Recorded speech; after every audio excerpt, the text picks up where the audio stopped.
வணக்கம். காங்கிரஸ் கூட்டணி படுதோல்வி அதிர்ச்சியில் முதல்வர் ஸ்டாலின்.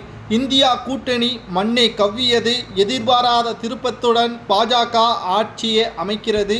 மகாராஷ்டிரா தேர்தல் மற்றும் ஜார்க்கண்ட் தேர்தல் திருப்புமுனையாக காங்கிரஸ் கூட்டணிக்கு அமைந்துள்ளது. ஒட்டுமொத்தமாக தற்பொழுது பாஜகவினர்கள் மகிழ்ச்சியடைந்திருக்கிறார்கள். இனி மத்தியில் காங்கிரஸ் கூட்டணி ஆட்சி அமைக்க முடியாத நிலை ஏற்படும்.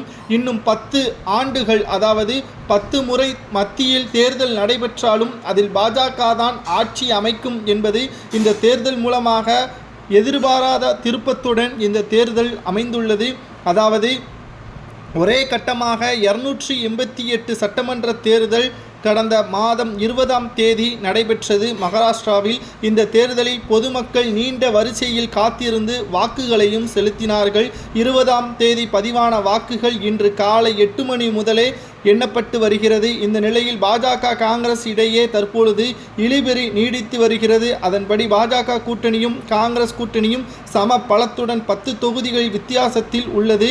பாஜக 134, காங்கிரஸ் 126 வாக்குப்பதிவு எண்ணப்படுவதால் பதற்றம் நிறைந்த வாக்குச்சாவடிகள் மத்திய போலீசார் பாதுகாப்பு பணியில் ஈடுபட்டும் வருகிறார்கள். மகாராஷ்டிரா மாநிலத்தில் ஆளும் பாஜக, சிவசேனா, தேசியவாத காங்கிரஸ், அஜித் பவார் ஆகிய கட்சிகளின் மகாயுதி கூட்டணிக்கும் காங்கிரஸ், சிவசேனா, உத்தவ் தாக்கரே தேசியவாத காங்கிரஸ், சரத் பவார் கட்சியின் மகா விகாஸ் அகாடி கூட்டணிக்கும் இடையே நேரடி போட்டி நிலவுகிறது. இது காங்கிரசிற்கு மிகப்பெரிய அளவிலான ஒரு மோசமான நிகழ்வாக இது பார்க்கப்படுகிறது.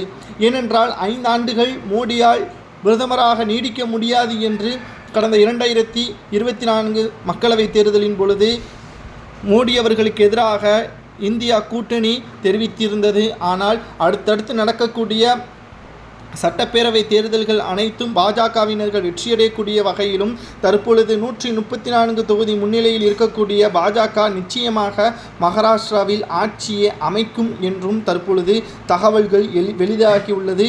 மேலும் 288 தொகுதிகள் இருக்கக்கூடிய மகாராஷ்டிரா மாநிலத்தில் நிச்சயமாக அதிக அளவு வாக்குகளை பெற்று மீண்டும் பாஜக ஆட்சியை அமைக்கக்கூடிய வகையில் ஏற்பாடுகள். இதில் முதல்வர் பதவியேற்கக்கூடிய நிகழ்வில் பாரத பிரதமர் கலந்து கொள்வார் என்றும், இதனால் தமிழக முதல்வர் ஸ்டாலின் அவர்கள் அதிர்ச்சி அடைந்து கொண்டிருக்கிறார்.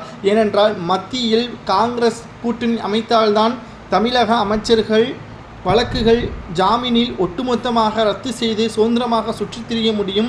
மீண்டும் பாஜகவை ஆட்சி 5 ஆண்டுகள் தொடர்ந்தால் கடைசி நேரத்தில் சிறைக்கு செல்லக்கூடிய வாய்ப்பு ஸ்டாலினுக்கு உருவாகும். மகாராஷ்டிராவில் பாஜக